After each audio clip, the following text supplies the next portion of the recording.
one thing that you really want to get soon as you can is the Mystic Altar, because that allows you to go into the Mystic Altar realm.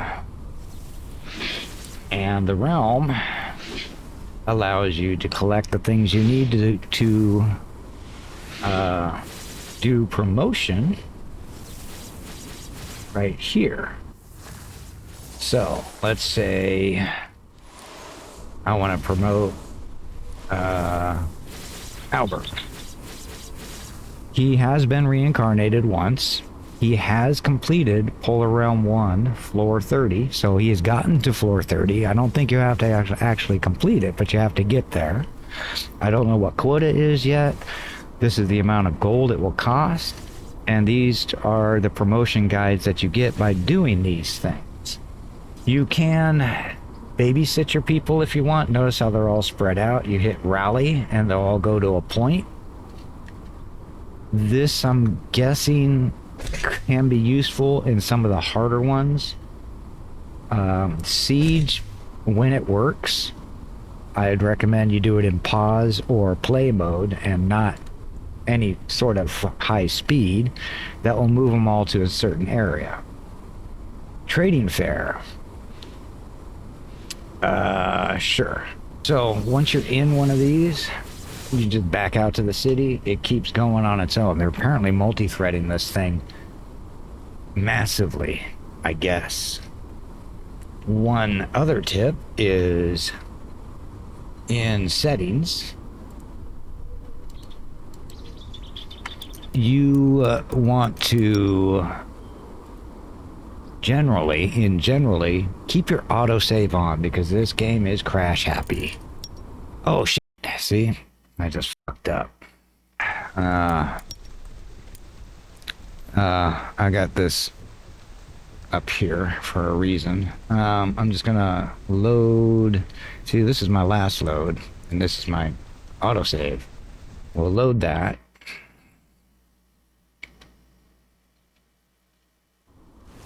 And we are still on floor 17. Settings, you want to keep that autosave on, obviously, for that particular reason. And you can go there and then back to the island. We are at Treasure Island 1, 2, I think. I don't know. You'll get a thong every time the floor completes and continues on, so you can keep track of your people down here. To do the mystic, you build the altar. You have to open it up first, which requires a bunch of materials, and then you hit explore, and you down here you hit explore, and then anything like this is not a mystic altar thing. That is not this apocalypse. Anything that has all of these types of items is a mystic altar exploration thing. But for the promotion, they have to be reincarnated once and complete floor 30, up to floor 30 of the Polar Realm 1, apparently. So that's what I've been grinding out.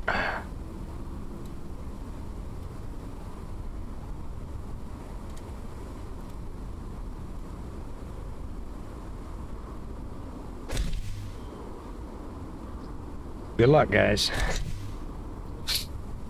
One thing is that is very helpful. I'll pause this real quick. So say you have to kill 150, like in this case 150 small crabs. I set up this very tiny reward for small crabs and just left it open for anybody. And then once you do that, since all of these people are hunting small crabs and slimes, every single one of their kills will count towards this 150. So that's kind of cool. We have hostels. Here they are.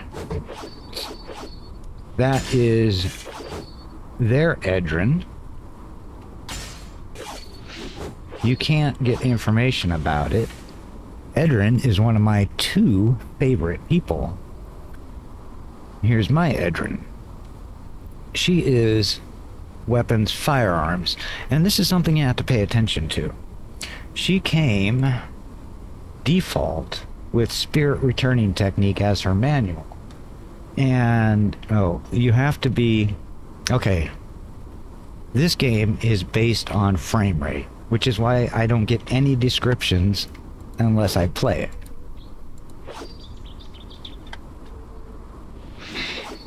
So, right here it says Sword and Spear Proficiency. That is considered firearms. That is not anything else. It doesn't, because I had her with a spear for the longest time, and she doesn't get these bonuses because she wasn't using a firearm. I'm guessing she keeps the attachment effect, which is shown under status right here. Attack Mania. She keeps that. She is a vampire dupe. Don't let that scare you off. Yeah, she only gets 50% of her hit point cap. Each attack will lose 0.2%. However, every attack has a 15% chance of returning 8% of your hit points.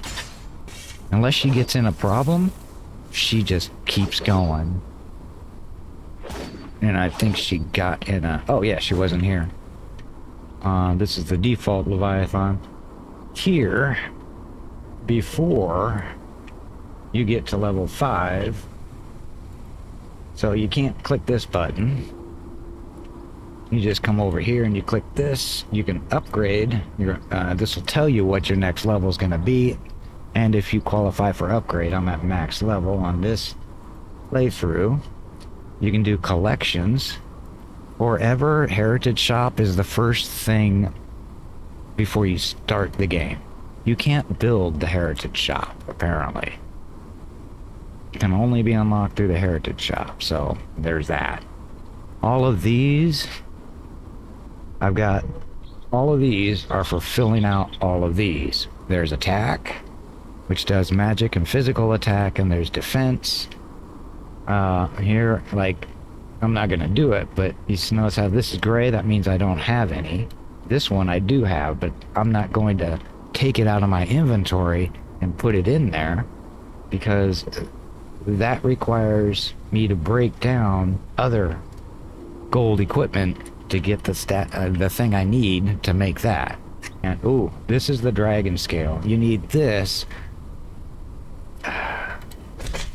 You need the dragon scale to make this reincarnation need 2 times Iron Rider, but you have to go down to disassemble, pick that. Yeah, bright leg armor.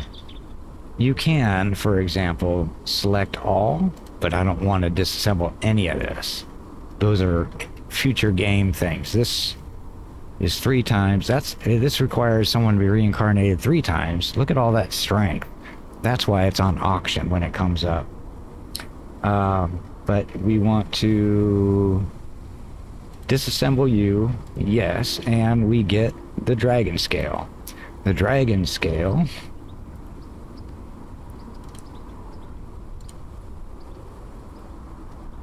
you need to make this higher tier armor. It requires dragon scale, 5 of them. Alright, if you go to the clipboard here, you can see a title.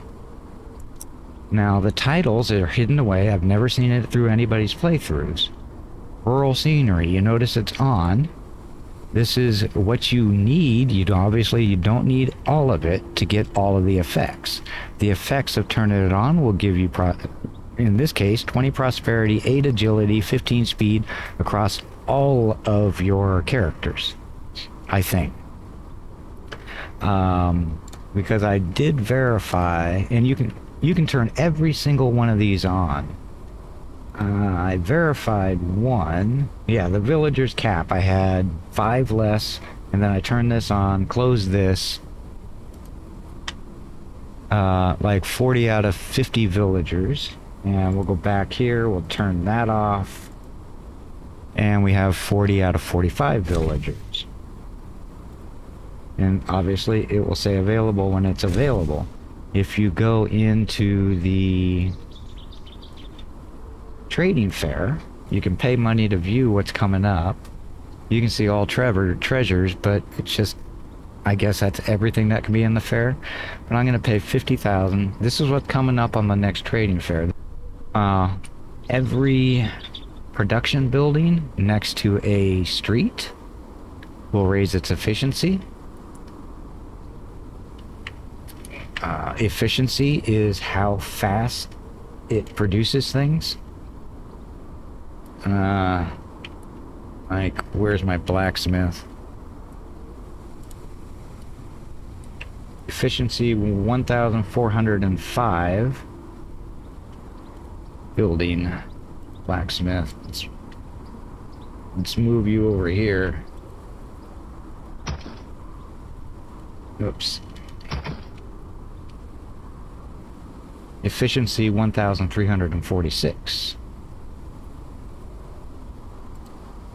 Put you back by a road.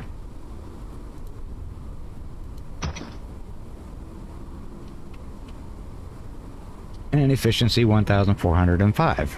So there you go. You can dispatch your people in here.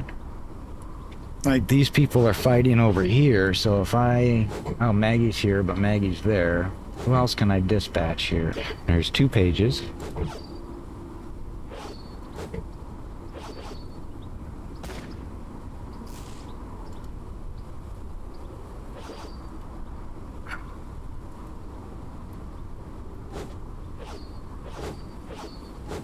Alright. Now, they're gonna just fight and do their adventuring around this tower. Eventually, the blue ones are your enemies, the opposing hostile faction, and the green ones is us. Eventually, typically they attack first. Like, there goes.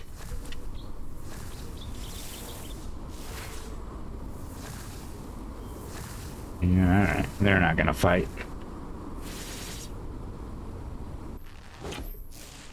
Alright, now they're fighting. Again, the blue's your enemy. Oop. Yeah, you got taken down. You couldn't even do much in the tower. The green's your us.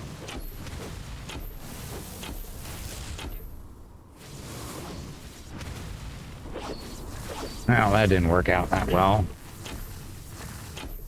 And you can't really control them, but this is how you get them to fight. Or you could just put a guard bounty, like right here. There goes one of them. Both of them are down. And by just hitting enter and not choosing anyone, this is important. If you don't pick anybody here and just hit yes, any random person, settlers, not settlers, are gonna perform the task. If you pick this and assign someone to it, and leave the other one blank, only this person will do the task. You also can't buy from the merchant and resell on the trade fair. It doesn't work that way. What was I looking for? Yes, trading house.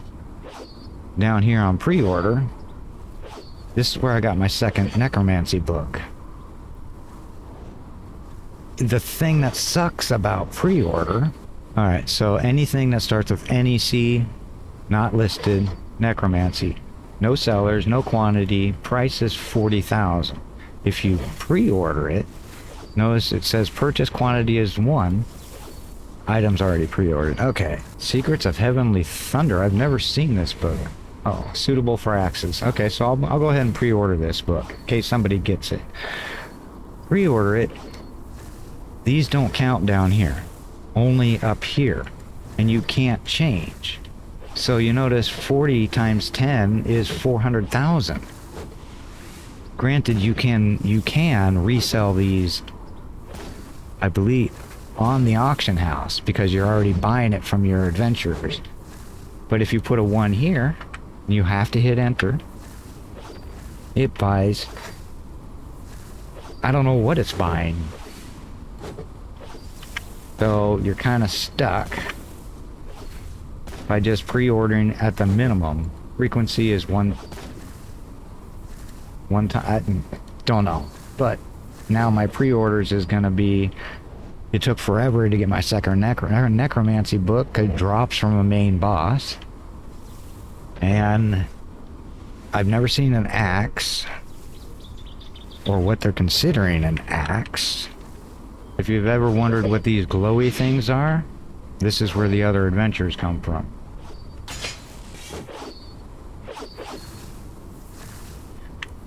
Frame speed.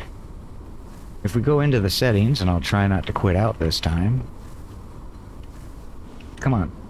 And we go to settings, image. Now you can set your frame rate. Frame limit now I'm using as 120 frames per second. If we do 30,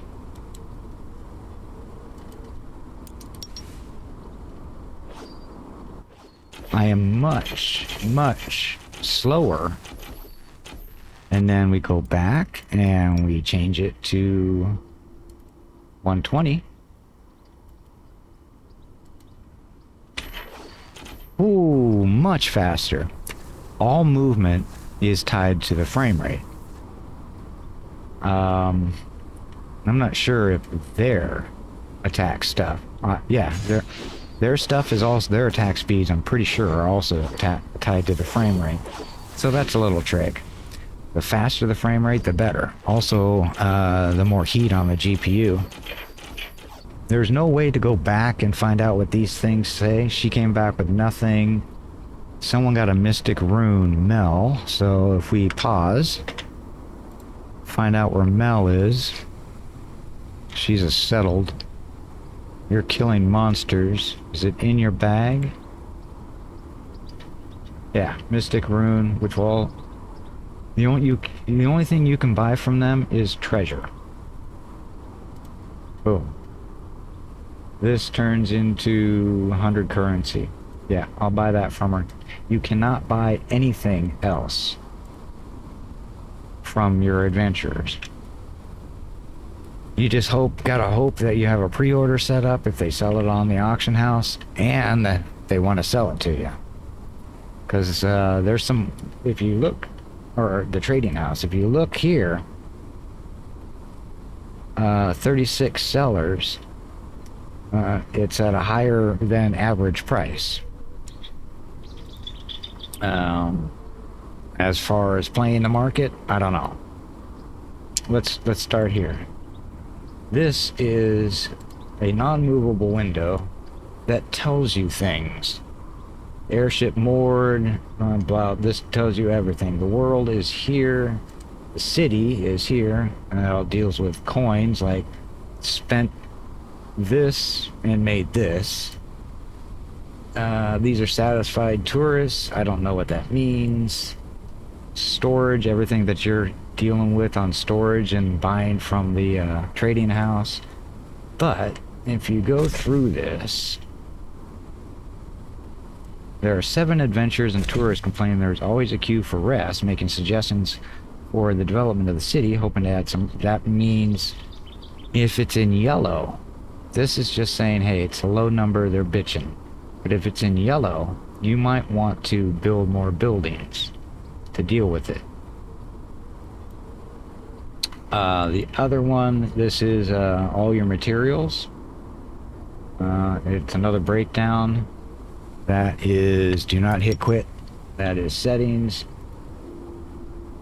Now we go back here and statistics. This is our income chart and adventurers quality chart. Profit, expense, income. I never come in here. I'm always making money. I don't know how I'm making it. Treasure Island is currently at 100%. You always 109%. You always want to get to 100%.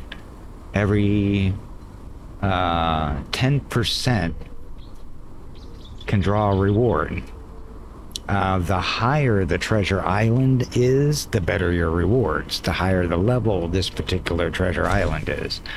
Also, to raise it, you'll notice task completed 0 out of 1,000. But I have 10,000 on everything that's highlighted on that list. I've completed. Everything that is dimmed out, I have not completed. There's not really any point of going over 100%.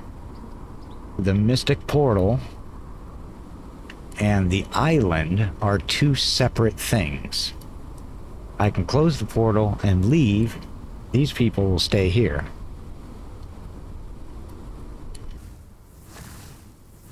This view gives you an overview of all your buildings. One thing I don't like is, what does this infinity mean? If you hit infinity, it will add all of it, and that's it. To do multiple items, you can click as many as are at the stall and list. And I did infinity, so it took all of the items. If you do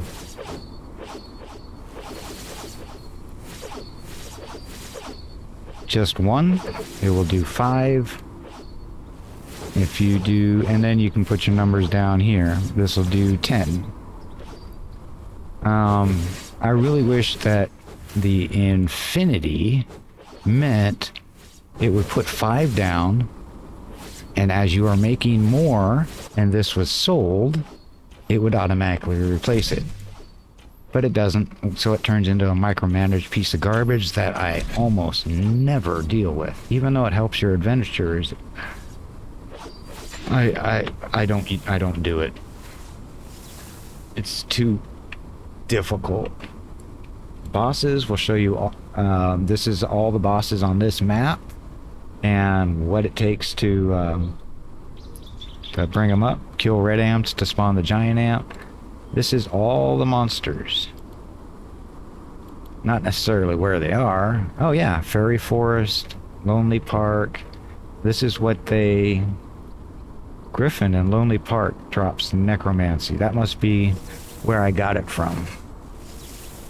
So if you're looking for necromancy, go to Lonely Park, put up a pre-order, and attack the Griffin multiple times. This is all based on levels, so the lowest level, this is what they'll drop. Highest level, this is what they'll drop. My other game actually listed the levels when I went over it, but I don't know. Attachment effect. Okay, like characters, they have these unlocks around here. If we go into, if you hit this, you just ignore it because there's no way to close this. But if you go to, oh, you don't have a mount? Okay. But if you go into the manual of Flaming Sun, auto, please. This is an attachment effect. The Thorn Armor is labeled Thorn Armor 2, level 2, attachment effect. This is attribute enhancement. These are attachment effects. The Army Codex does not have, it's an attachment effect.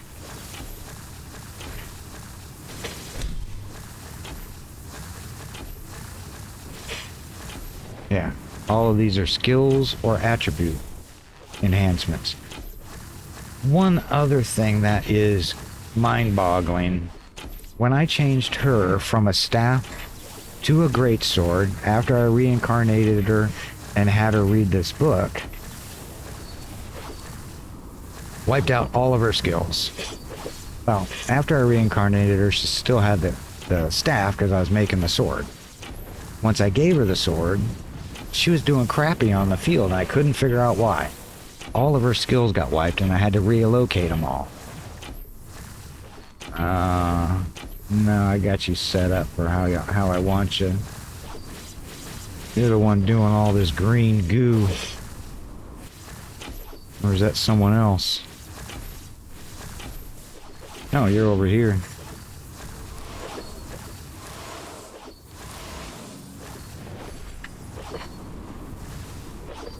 And you just caused all that. You can shield yourself. I mean, yeah. So sometimes you gotta fix these people. Now there's Sylph. Someone I went from like, I'm very not impressed, to wow, she can really kick ass. She's a great sword welding mage.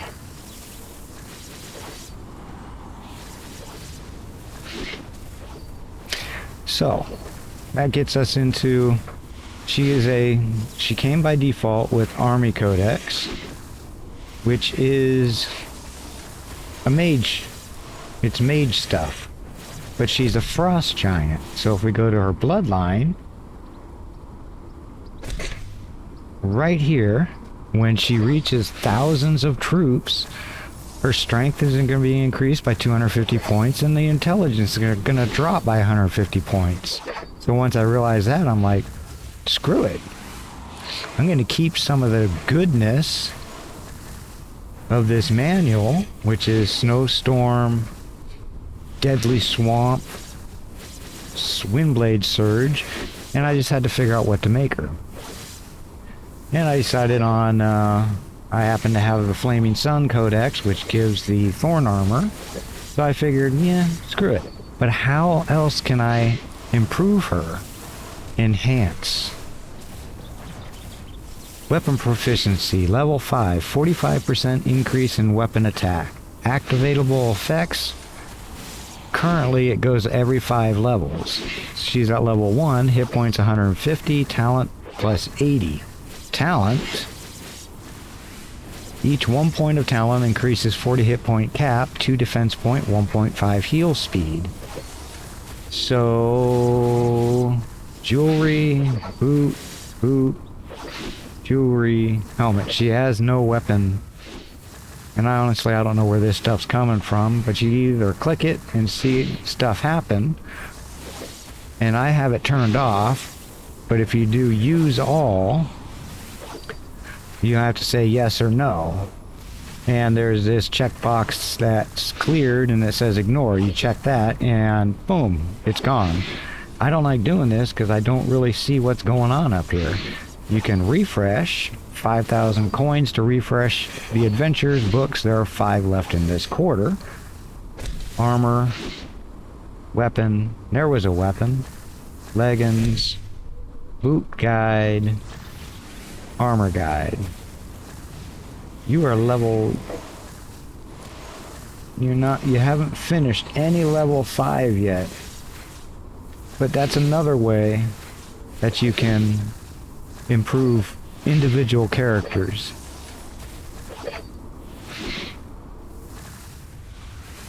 $12,000 on that sweep. Mounts.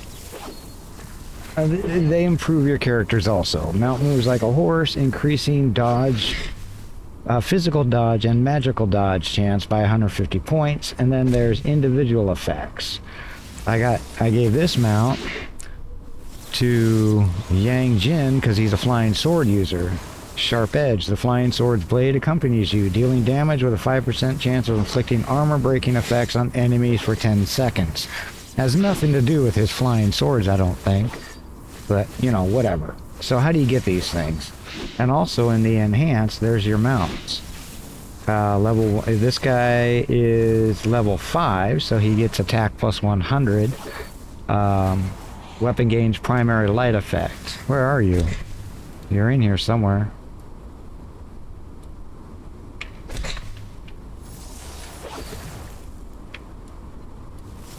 They're floating around. I don't know, can't really see a light on you. But what you have to do is make sure the merchant is in town. You go to entrust and mount. And this is where, if you only do like to the point where it says submit, you're gonna get a single green horse. So what I'm gonna try and do is I have 1, 2, 3, 4, 5. Yeah, we'll give him these. And when he comes around, let's see, it's going to take 2 minutes. We're going to see what mounts we get. Alright, we got our horses. Mounts entrusted to the merchants have arrived. The following mounts have been brought back from, and they're all purples.